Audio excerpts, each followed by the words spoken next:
Ajonjolí de todos los moles.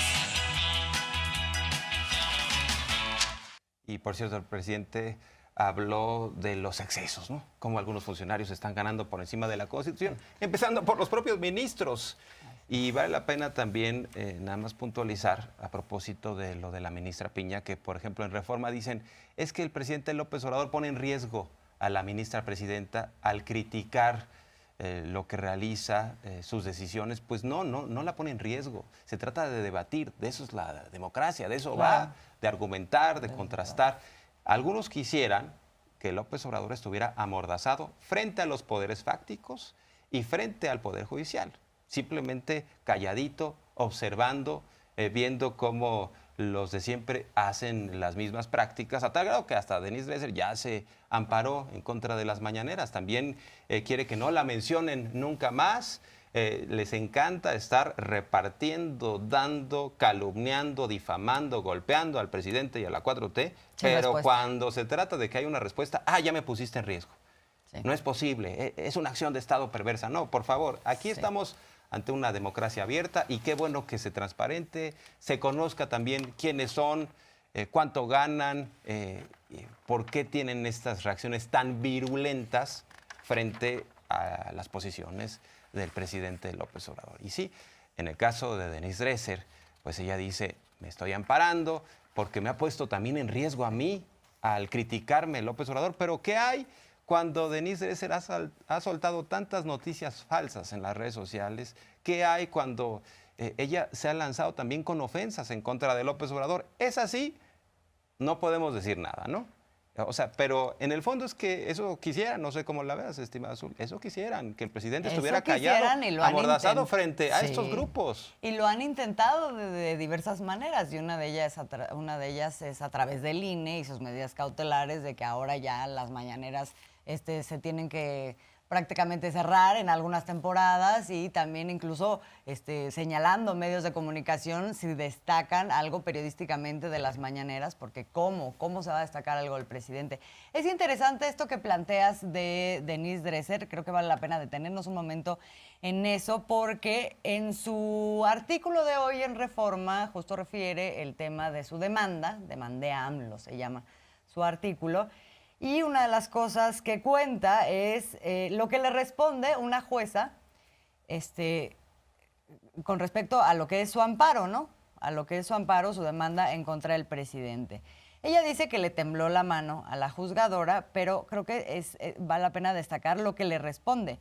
Dice que yo no tenía derecho a ampararme porque la mañanera no constituye un acto de autoridad. Efectivamente, o sea, dice Denise Dresser, aunque sabemos que se paga con recursos públicos y desde ahí se gobierna vía órdenes, decretos e instrucciones. No, perdón, pero un acto de autoridad en contra de Denise Dresser incluiría una definición, una acción, un decreto, una ley que le afectara directamente a ella. Sí. Es decir, que fuera vinculante, que impidiera que Denise Dresser hablara o que le bajaran un programa o que, ¿no? Un decreto que directamente le afectara, cosa que eso no ocurre en la mañanera. Como dices, Jorge Armando, de lo que se trata es de generar un diálogo circular en donde muchas veces hay una réplica que va 1 contra 1000 y ahí es donde de pronto no se entiende cómo entienden la democracia y la libertad de expresión, porque para unos sí, pero para otros no. Y por eso pone el ejemplo de Madero. El presidente López Obrador dice, a él lo vapulearon, se le lanzaron a tal grado que pues sin ordenaron su destrucción. Denise Dresser, en la parte también de su argumentación, dice, decidí llevar al presidente y a su mañanera a tribunales, ampararme y litigar contra algo que se ha vuelto un ejercicio de difamación, agresión y una forma con la cual se coarta la libertad de expresión de sus críticos. No se coarta la libertad de expresión de sus críticos. ¿Y qué nos puede decir Denise Dresser cuando, por ejemplo, se exhibió en la mañanera el tuit en el cual ella dijo que Biden, así, pues lo tengo que decir porque así lo escribió, se la metió doblada a López Obrador? Y ese tuit lo exhibió López Obrador en la mañanera y fue una forma de replicar y decir, oiga, ¿no va a ofrecer una disculpa, señora? ¿Por qué se pone ya a ese nivel? ¿Por qué Ustedes nada más están sentenciando a tuitazos y quieren que permanezcamos callados. Entonces, mejor que haya un debate abierto, ¿no? Pero fíjate, la juzgadora también le dice que las evidentes mentiras y difamaciones del presidente, eso dice Denise Dresser, sobre mí en la mañanera son simples opiniones y un ejemplo de libertad de expresión. O sea, cuando se trata de una Denise Dresser diciendo mentiras, entonces sí es libertad de expresión. Si el presidente lo dice, entonces para Denise no es libertad de expresión. La jueza le dice, es libertad de expresión y así tendrías que respetarlo con la misma vara para todos, ¿no? Pero no lo considera así Denise Dresser, que luego ya se queja muchísimo de ese criterio de la jueza. Entonces, bajo esta lógica es, yo te critico, yo te denigro, me respondes y ya, eso no se vale. O sea, lo que se vale el golpe, no que me lo regrese. Es que si aplicara el criterio de Denise Dresser, lo que implicaría es que Denise Dresser ya hubiera recibido 1,500 denuncias por difamación, porque, ¿no? O sea, si ese fue el criterio. Ese no es, digamos, la forma en que se está conduciendo esta democracia, en donde existe la libertad de expresión, nada más una cosita, que también la tiene el presidente, y eso hay que considerarlo, ¿no? Para todos la misma regla. Bueno. Y solo quieren que en las mañaneras se hable, por ejemplo, de cuántas exhalaciones tuvo el Popo, ¿no? O sea, es lo único que quieren que informe López Obrador, lo de protección civil. Sí, porque ni siquiera los programas sociales, porque no vaya a ser propaganda, ¿no? Clientelar, Dios mío, bueno. Y vamos a ver entonces sobre los excesos, ¿no? Que hay en el Poder Judicial y en otros órganos autónomos. ¿Cuánto están ganando? Ahora sí que quién pompó, sabemos que somos nosotros, el pueblo de México, pero vamos a escuchar al presidente. Algunos servidores públicos que se ampararon, empezando por el mal ejemplo que dieron los ministros de la Corte, que ellos ganan más que el presidente. En vez de dar ellos el ejemplo, ellos fueron los que promovieron los amparos. Tienen fideicomisos y no se transparenta.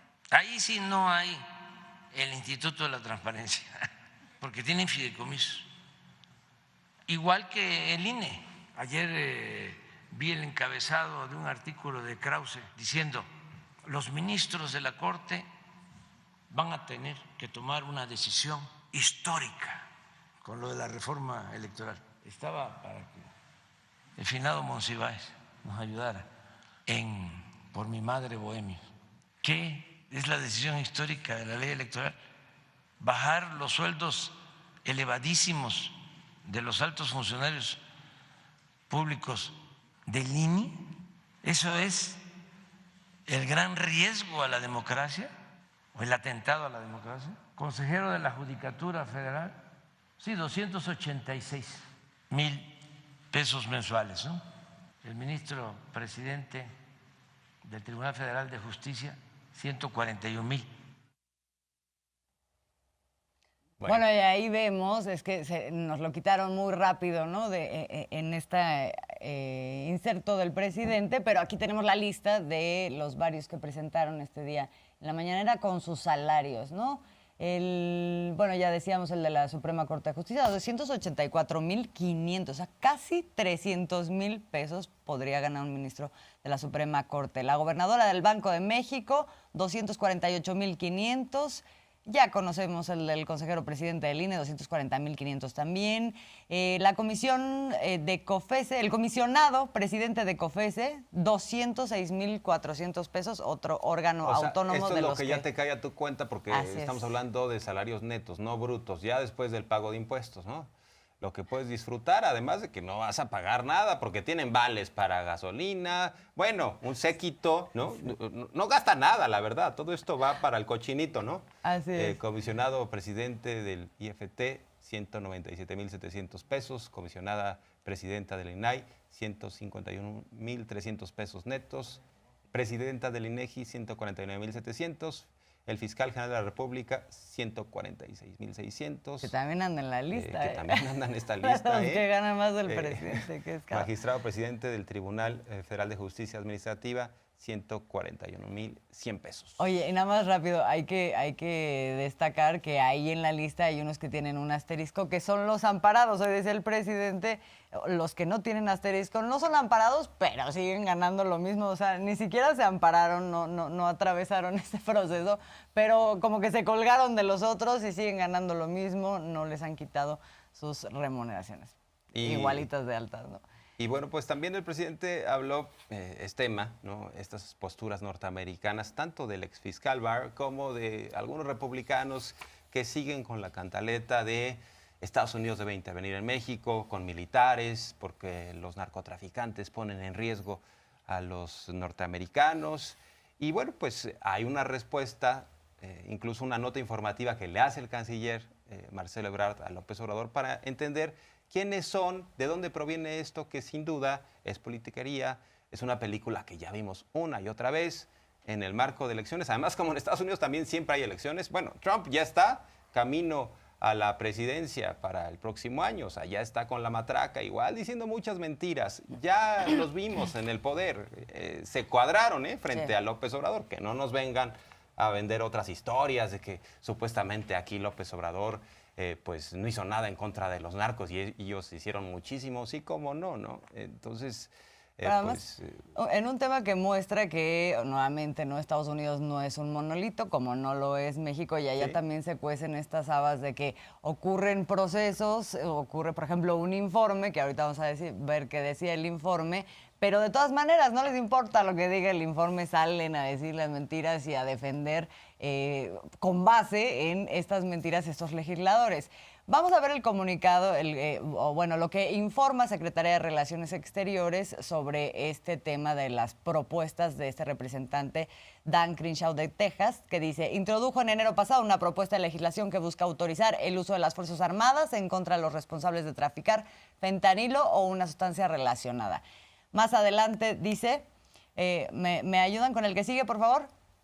¿Es la única? Ay, no. A ver, es que la propuesta, a ver, nada más rápido, destacar que la propuesta habla fundamentalmente y señalando específicamente al cártel Jalisco Nueva Generación y al cártel de Sinaloa, ¿no? Como estos blancos a los que se combatiría.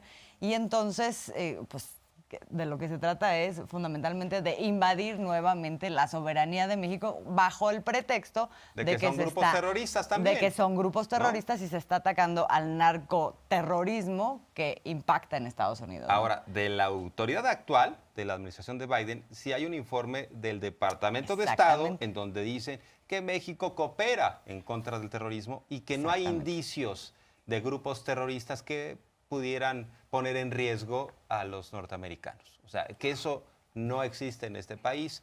Sin embargo, algunos quieren meter el tema del narcotráfico con propósitos, pues más bien expansionistas, de agandalles, la vieja lógica pues vamos a intervenir en México, que sea nuestro patio trasero, y en una de esas hasta, pues vamos ampliando la casa, los terrenos, ¿no?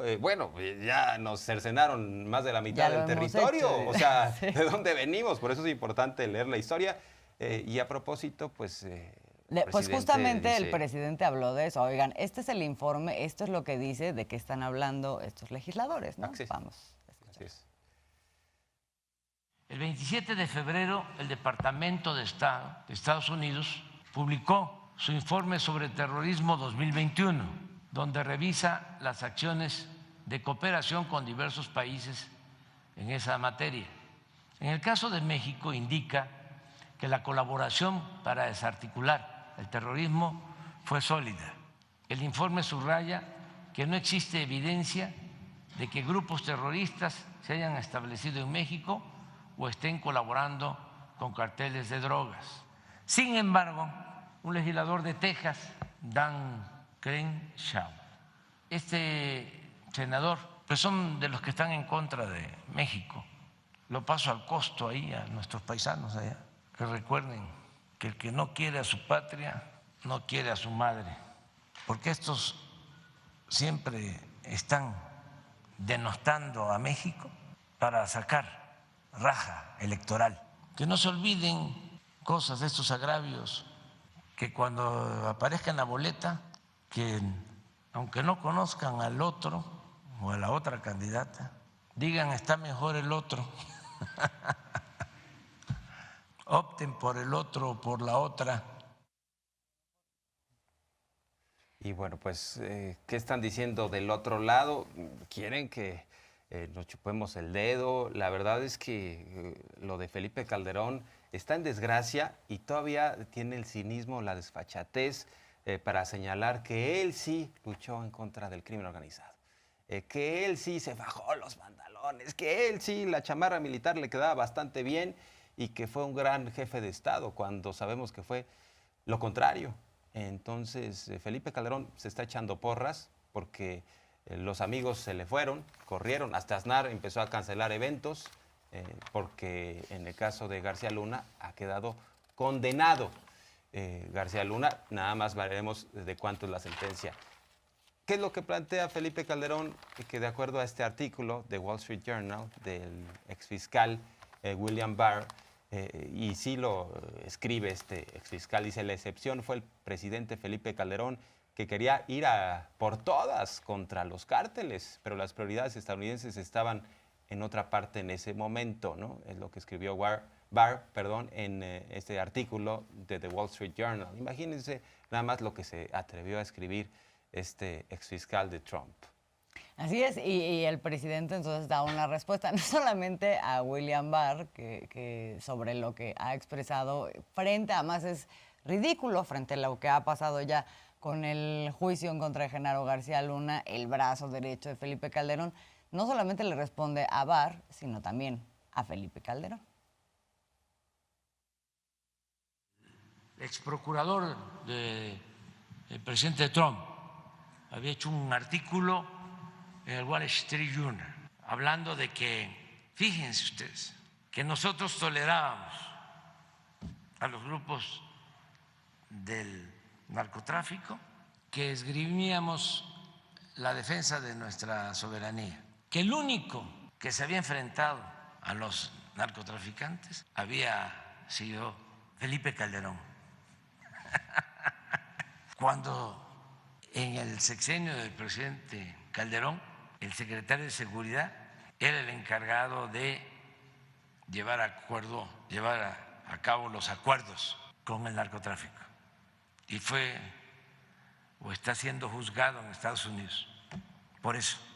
Es que hasta el presidente Calderón puso en su Twitter eso, citando a Barr, destacando de que Barr había dicho que solo él había enfrentado a los narcotraficantes. Algo que no es menor, porque tiene que ver con esa mentalidad de sometimiento y conservadora.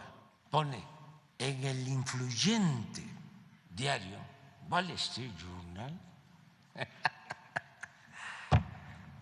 ¿Influyente de qué? Influyente para las élites. ¿Pero por qué influyente? La gente que nos está viendo en México, ¿saben que existe un periódico que se llama Wall Street Journal? Ni el 1%. Bueno, nada más decir que sí. Si Felipe Calderón sostiene que combatió al crimen organizado, ¿cómo se explica, por ejemplo, el depa de lujo de García Luna? No es el único, o sea, tiene varias propiedades, pero particularmente Milenio, el día de hoy, el lunes 6 de marzo, saca un reportaje sobre este bien inmueble. O sea, sí, la verdad se ve bastante bonito el departamento de García Luna allá en Miami. O sea, ¿quién pompó? O sea, si combatieron al narco García Luna y Felipe Calderón, pues ¿cómo es que tienen estas propiedades? Esto nos indica que no combatieron al narco, que se hicieron de la vista gorda. Y así como presumió al exfiscal Barr, hay que recordarle a Felipe Calderón que el exfiscal, el Diablo Beitia, comentó que al gobernador Sandoval de Nayarit en los tiempos de Calderón le exigieron tanto Felipe Calderón como García Luna proteger al Chapo Guzmán. Entonces podría también citar otras fuentes, no nada más estas que, francamente, lo de Barr, pues es algo electorero, ¿no? O sea, sí, no tiene sentido. Sí, no tiene sentido, pero como se suma, ¿no?, en toda esta campaña que viene desde afuera de algunos sectores en Estados Unidos, pero se suma con la de adentro, entonces el presidente va puntualizando, ¿no?, algunas cosas. Perdón, no lo dije, desde $4 millones, el depa de García Luna. 4 millones de dólares.